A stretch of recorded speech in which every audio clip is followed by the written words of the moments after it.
자, 여러분 안녕하세요. 네, 이번 시간에는 잊혀진 크리스티교 문화, 그다음에 비잔티움 문명이라는 주제로 공부를 좀 해보도록 하겠습니다. 딱 7분 칼같이 한번 끝내보도록 할게요. 11시 32분. 네, 화면 공유해 드리도록 하겠습니다. 네, 여러분 우리 비잔티움 문명이라는 이제 주제고요. 이제 비잔티움 제국이 어떤 모습을 나타냈는지 좀 공부를 할 건데, 여러분 이제 비잔티움 제국하면 여러분 다 까먹어도 요거 하나는 좀 기억을 하도록 합시다. 바로 콘스탄티노폴리스라는 도시입니다. 초성 채우셔야겠죠. 선생님이 여러분들 그 도시나 수도에 대해서 여러분들 되게 기억할 수 있도록 많이 요청을 드리잖아요. 마찬가지입니다. 우리 콘스탄티노폴리스라는 거는 우리 로마 말년에 콘스탄티누스라는 황제가 있었죠. 여러분, 콘스탄티누스가 313년에 뭐 했었죠? 313. 네, 바로 기독교를 봉인을 했었죠. 네, 그 콘스탄티누스가 또 하나의 업적이 있다면 바로 이 지중해 연에 있는 지금 아시아와 유럽의 연에 있는 이 콘스탄티노폴리스 현재는 이스탄불이라는 이름으로 불리고 있죠. 여기를 건설했고요. 콘스탄티누스 황제가 세운 폴리스 도시다라 그래서 콘스탄티노폴리스 콘스탄티노플 줄여서 이렇게 부르기도 합니다. 여러분 도시 한번 볼까요? 구조가 어때요? 네, 이렇게 배가 정박할 수 있게 시설들이 갖춰져 있고 등대도 있고요. 여러분 오른쪽에 이렇게 방파제 같은 게 다 보이죠? 그 다음에 여기는 정원 같은 것도 보이고 콜로세움 같은 시설이 보입니다. 그리고 돔 건축 양식도 몇 가지 좀 보이고요. 네, 이렇게 여러 가지. 그다음에 외부 성벽도 이제 표현이 되어 있습니다. 굉장히 이제 번성했고 여러 가지 사회 기반 시설들이 갖춰져 있다라는 거를 볼 수가 있고요. 이 콘스탄티노폴리스를 그리스 사람들은 뭐라고 불렀냐면 바로 비잔티움이라고 불렀습니다. 비잔티스라는 전설적인 영웅이 있었다고 해요. 그 영웅이 만든 도시다라고 해서 비잔티움이라고 불렸고 이 비잔티움이라는 도시 이름을 따서 로마가 우리 이쪽 동로마 지역으로 옮기고 나서부터는 이 지역을 네, 비잔티움 제국, 그다음에 동로마 제국으로 불리고 있습니다.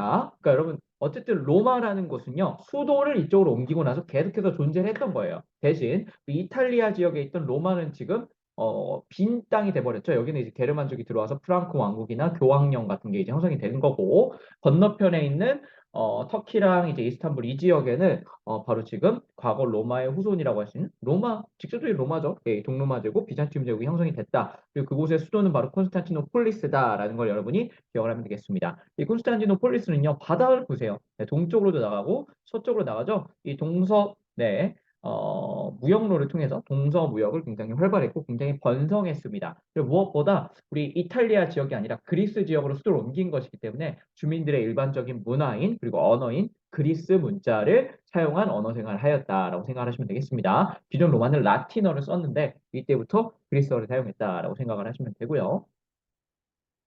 여러분 조금 여러분이 이 개념이 혼동될 수 있는데 이거는 우리 다음 시간에 할게요. 네. 자, 쉽게 생각하면요, 여러분. 네. 어,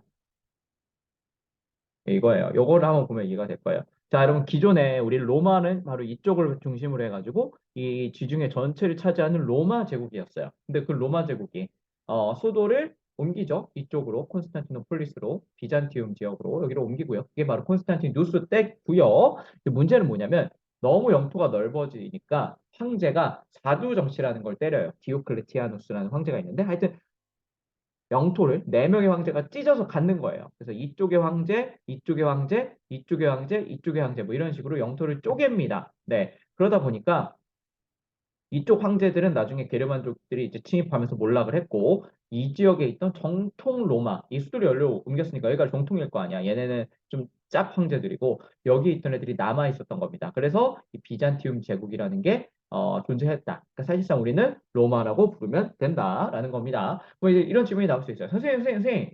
아니 그러면 로마인데 왜 로마라고 안 부르고 비잔티움 제국 또는 동로마 이런 식으로 부르는 건가요? 근데 여기에 바로 문제가 있다고. 이게 바로 어떻게 보면 역사 왜곡일 수도 있다는 거예요. 이게 왜 그러냐면,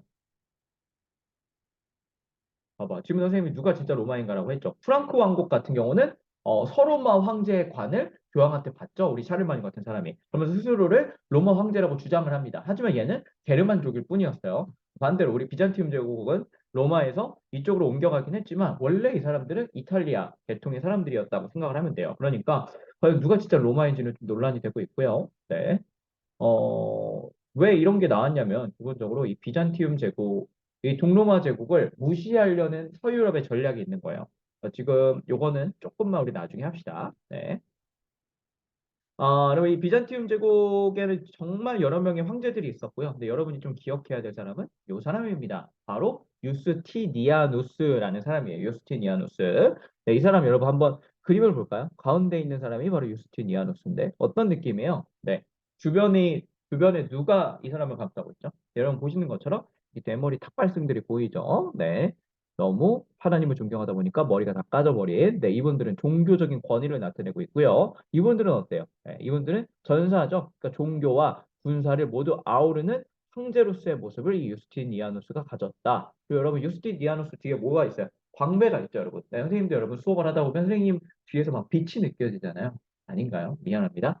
하여튼 네, 유스티니아누스도 굉장히 카리스마가 있었고 대단한 황제였기 때문에 뒤에 이렇게 신성한 것을 표현을 해주고 있습니다. 네, 그래서 유스티니아누스라는 황제 여러분 좀 기억을 하셔야 되고요. 이 사람은 무엇보다 영토적인 업적이 일단 가장 커요. 어, 이 사람의 업적은 여러분 보시는 것처럼 어, 사실 이 이탈리아 지역을 나중에 다 뺏깁니다. 게르만족한테. 그래가지고 비잔티움 제국이 여기 정도로 영토가 줄어요. 근데 이 유스티니아누스가 다시 영토를 넓혀서 이 지역을 다시 차지했다라고 생각을 하시면 되고요. 얘를 로마의 영토를 회복했고 그리고 여러분 지금도 굉장히 유명한 아야 소피아 그리고 성 소피아 대성당이라고 불리는 아마 뒤에 있을 것 같은데 네. 이거를 바로 만든 사람, 이거를 이제 제대로 건립한 사람이 바로 이 유스티니아누스 황제다라고 생각을 하시면 돼요. 지금은 이슬람 모스크로 사용이 되고 있습니다. 과거에는 성소피아, 소피아는 지혜라는 뜻이죠. 성스러운 지혜의 성당이라는 뜻을 가지고 있었습니다. 이 유스티니아누스는 또 어떤 업적이 가장 중요하냐면 우리 로마 할 때도 공부했었지만 그럼 로마는 선생님이 법이 중요하다고 그랬었죠. 그래서 최초의 법은 12표법, 12가지를 표시한 법이에요. 그 다음에 우리 시민법, 그 다음에 만민법으로 나간다라고 말씀을 드렸었고, 로마 할 때. 이거 기억 안 나는 친구들은 지금 복습하셔야 됩니다. 이 최종적인 법 모두를 싹 다 정리해서 유스티니아누스가 하나의 법전을 만듭니다. 그게 바로 유스티니아누스 법전입니다. 그래서 이 사람은 영토도 정리를 했고, 법도 정리를 했고, 네. 여러분 보는 것처럼 카리스마도 정리를 했고 외모도 정리를 했고 뭐 이런 사람이다. 그리고 종교적으로도 성당을 건립해서 정리를 했다라고 생각을 하시면 되겠습니다. 여러분 지금 대략 지금 시간이 약 7분 정도 된 것 같아서 일단 여기 정도까지 일단 하고요. 네, 여러분들 잘 따라오셔야 됩니다. 선생님은 여러분 한 번도 나고 안 하고 잘 따라오기를 되게 갈망하고 있습니다. 네, 여러분 여기까지 하겠습니다. 수고했습니다.